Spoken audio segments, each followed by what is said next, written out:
സ്നേഹമുള്ളവരെ, വിശ്വപ്രസിദ്ധനായ ലിയോ ടോൾസ്റ്റോയിയുടെ പ്രസിദ്ധമായിട്ടുള്ള കഥയാണ് 3 ഹെർമിറ്റ്സ് അഥവാ 3 സന്യാസിമാർ.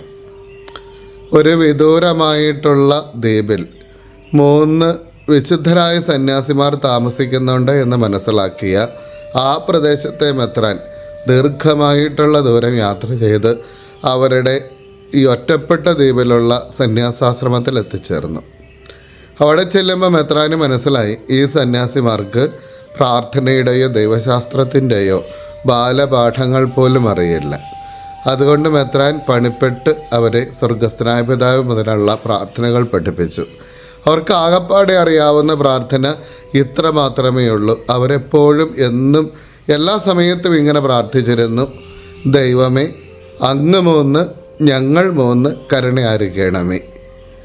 എല്ലാ പ്രാർത്ഥനകളുമൊക്കെ പഠിപ്പിച്ചതിൻ്റെ അടിസ്ഥാനത്തിൽ മെത്രാൻ വളരെ തൃപ്തിയോടുകൂടെ തിരിച്ചു പോന്നു. രാത്രി ഏറെ കഴിയുമ്പോഴേക്കും ഒരു അത്ഭുതകരമായിട്ടുള്ള സംഭവം ഉണ്ടാവുകയാണ്. മെത്രാൻ ഇങ്ങനെ യാത്ര ചെയ്യുന്ന കപ്പലിലേക്ക് ഈ 3 സന്യാസിമാരിങ്ങനെ കടലിൻ്റെ മീതെ കൂടെ നടന്ന് അവർ മെത്രാൻ്റെ അടുക്കലെത്തി. മെത്രാൻ ആകെ അത്ഭുതപ്പെട്ടു. അവർ പറഞ്ഞത് ഇത്രയായിരുന്നു: അങ്ങ് പറഞ്ഞു തന്ന പ്രാർത്ഥനയിൽ പല കാര്യങ്ങളും ഞങ്ങൾ മറന്നുപോയി, അതൊന്നുകൂടെ പഠിച്ചെടുക്കാൻ വേണ്ടി വന്നതാണ്.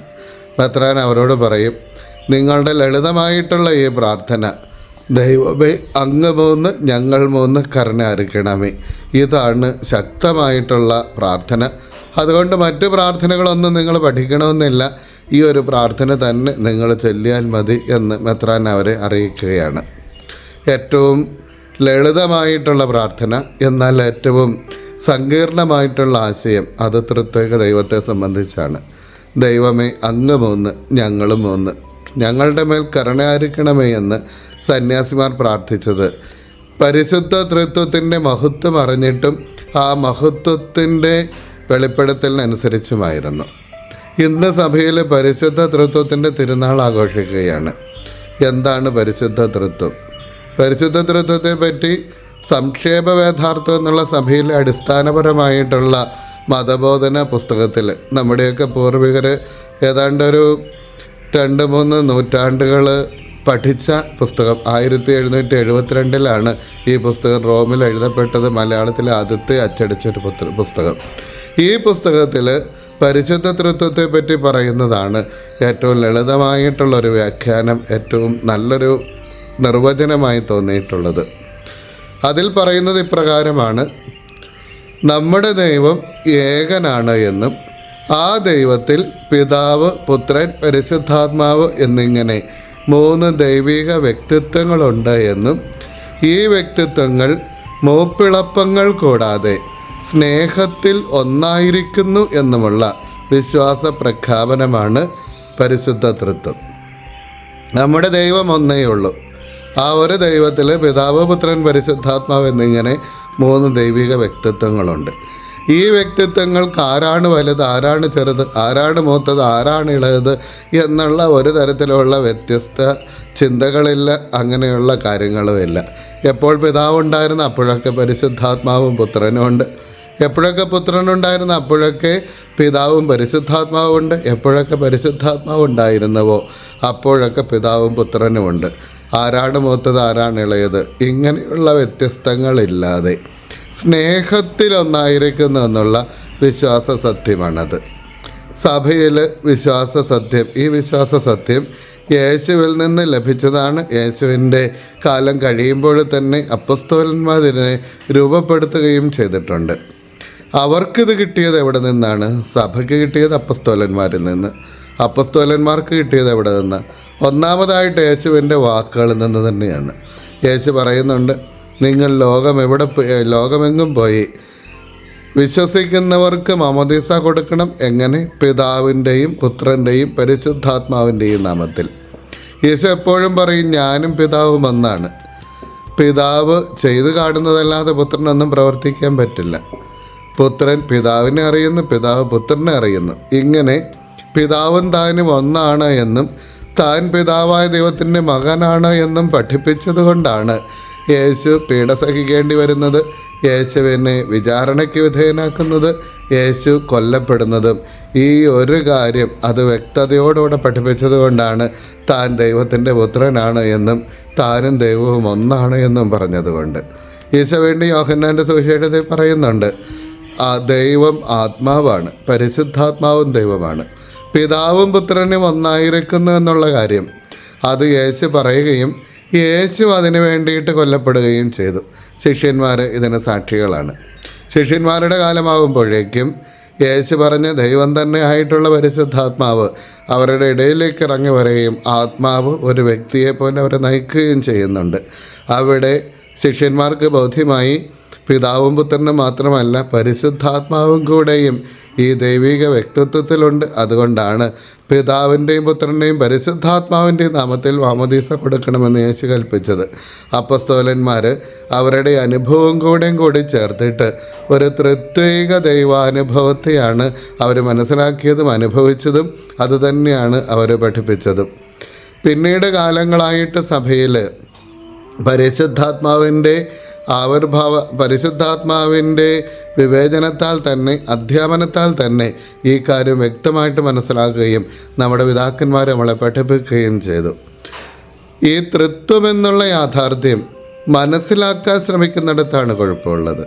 നമുക്ക് ഒരു ദൈവിക യാഥാർത്ഥ്യത്തെ മനസ്സിലാക്കുന്നതിന് പരിമിതിയുണ്ട്. അതിന് കാരണം നമ്മളൊക്കെ മനുഷ്യരാണ് എന്നുള്ളതാണ്.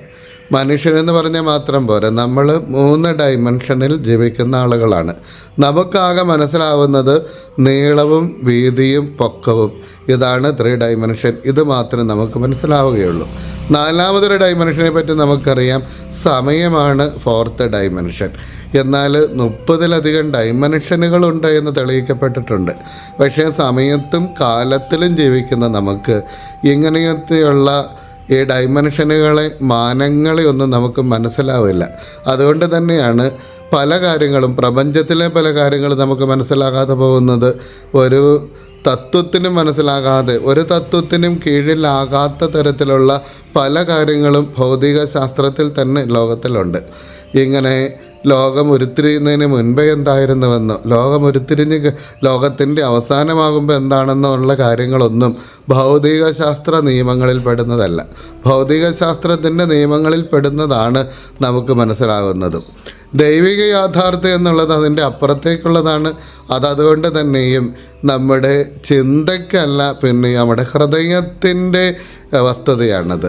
നമ്മുടെ ഹൃദയത്തിന് മനസ്സിലാക്കാൻ പറ്റുന്നത്, അതായത് മനസ്സിലാക്കേണ്ട യാഥാർത്ഥ്യമല്ല, അനുഭവിക്കേണ്ട സത്യമാണ് പരിശുദ്ധ ത്രിത്വം എന്നുള്ളത്. എങ്ങനെയാണ് അനുഭവിക്കേണ്ടത്? നമ്മുടെ നിർവചനത്തിൽ പറഞ്ഞതുപോലെ സ്നേഹത്തിലൊന്നായിരിക്കുന്നു എന്നുള്ള വിശ്വാസ സത്യം.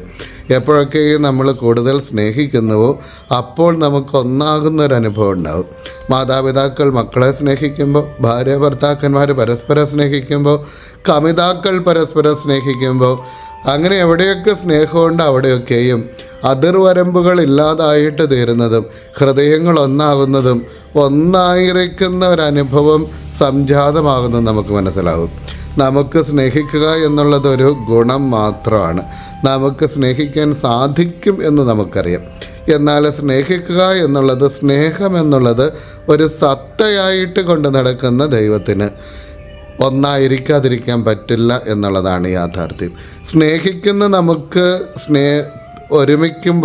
സ്നേഹിക്കുമ്പോൾ എങ്ങനെ ഒരുമിക്കുന്നുവെന്ന് മനസ്സിലാകുന്നതേ ഉള്ളൂ.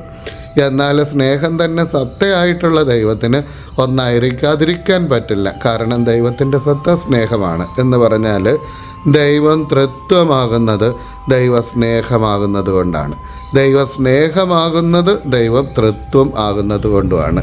ഒറ്റയ്ക്ക് ഒരാൾക്ക് തന്നിൽ തന്നെ സ്നേഹിക്കാൻ പറ്റില്ല. അങ്ങനെയുള്ള സ്നേഹത്തിൻ്റെ ഒരു അപഭ്രംശമാണ്. അതിന് നമ്മൾ നാർസിസം എന്ന് പറയും, സ്വയമുള്ള സ്നേഹം. എന്നാൽ ദൈവത്തിൻ്റെ സ്നേഹം സ്വയമുള്ളതല്ല. പിതാവ് പുത്രനെയും, പുത്രൻ പരിശുദ്ധാത്മാവിനെയും, പരിശുദ്ധാത്മാ പിതാവിനെയും പുത്രനെയും ഒക്കെ സ്നേഹിച്ചുകൊണ്ട് ഉള്ളിലൊരു സ്നേഹത്തിൻ്റെ സാഗരം തീർക്കുകയാണ് ദൈവം. അങ്ങനെ ദൈവം പരസ്പരം സ്നേഹിക്കുന്ന ഒരു യാഥാർത്ഥ്യം. അതുകൊണ്ട് തന്നെ ദൈവം നമ്മളോട് പറയും, നിങ്ങളും സ്നേഹിക്കണം. സ്നേഹത്തിൽ മാത്രം, പരസ്പരമുള്ള സ്നേഹത്തിൽ മാത്രം അനുഭവവേദ്യമാകുന്ന യാഥാർത്ഥ്യമാണ് അത്. തലയ്ക്കുള്ളിലേക്ക് സന്നിവേശിപ്പിക്കേണ്ടതല്ല ഈ തൃത്വം എന്നുള്ള യാഥാർത്ഥ്യം. അതിനാൽ തന്നെ കൂടുതൽ സ്നേഹിച്ചുകൊണ്ട് നമുക്ക് തൃത്വത്തെ കൂടുതൽ അനുഭവിക്കാനായിട്ട് സാധിക്കട്ടെ. പരിശുദ്ധ തൃത്വത്തിൻ്റെ ഞായറാഴ്ച സ്നേഹസമ്പൂർണതയ്ക്ക് വേണ്ടിയിട്ടുള്ള ലോകത്തിൻ്റെ ആഗ്രഹത്തെ ഒരു തിരുനാളിലേക്ക് ഒതുക്കുന്നതാണ്. ദൈവമാകുന്ന മാതൃകയിൽ പരസ്പരം സ്നേഹിക്കാൻ ഈശോ പ്രാർത്ഥിച്ചത്, പിതാവേ നമ്മളൊന്നായിരിക്കുന്നത് പോലെ അവരും ഒന്നായിരിക്കേണ്ടതിന് പരസ്പരം സ്നേഹിച്ച് ആ ഒരുമയിൽ തൃത്വത്തിൻ്റെ യാഥാർത്ഥ്യം മനസ്സിലാക്കാനായിട്ട് നമുക്ക് സാധിക്കട്ടെ എന്ന് പ്രാർത്ഥിക്കുന്നു. ദൈവം നമ്മളെല്ലാവരെയും അനുഗ്രഹിക്കട്ടെ. ഡിജിറ്റൽ യുഗത്തിലെ സുവിശേഷ പ്രഘോഷണത്തിനും വചന പഠനത്തിനുമായി വചനവയൽ ഒരുക്കുന്ന ആപ്പ് ബിബ്ലിയ. www.biblia.in എന്ന സൈറ്റിലും പ്ലേ സ്റ്റോറിലും ബിബ്ലിയ ആപ്പ് ലഭിക്കുന്നതാണ്. ഉൽപ്പത്തി മുതൽ വെളിപാട് വരെ ഇംഗ്ലീഷിലും മലയാളത്തിലും ഒരു വർഷം കൊണ്ട് ബൈബിൾ മുഴുവനും വായിക്കുവാൻ സഹായിക്കുന്ന ബൈബിൾ നഴ്സറി, സഭയെ അടുത്തറിയുവാനുള്ള സഭാ കളരി, വിഷയാധിഷ്ഠിതമായി വീഡിയോകൾ ലഭിക്കുവാനും അപ്ലോഡ് ചെയ്യുവാനും സഹായിക്കുന്ന വീഡിയോ ഹബ്, വീഡിയോ ബുക്ക്, 3 ലക്ഷത്തിൽ പരം ചോദ്യോത്തരങ്ങളുടെ ശേഖരമുള്ള 250-ൽ പരം ഇ ബുക്കുകളുടെ പുസ്തകശാല, ഒരേ സമയം 100 കണക്കിന് ക്വിസ് മത്സരങ്ങൾ സംഘടിപ്പിക്കുവാൻ സഹായിക്കുന്ന ക്വിസ് പ്ലാറ്റ്ഫോം ദബാർ. ഈ നവമാധ്യമ അപ്പസ്തോലേറ്റിൽ പങ്കുചേരാൻ ഇന്ന് തന്നെ ഗൂഗിൾ പ്ലേ സ്റ്റോറിൽ നിന്നും ബിബ്ലിയ ആപ്പ് ഡൗൺലോഡ് ചെയ്യുക.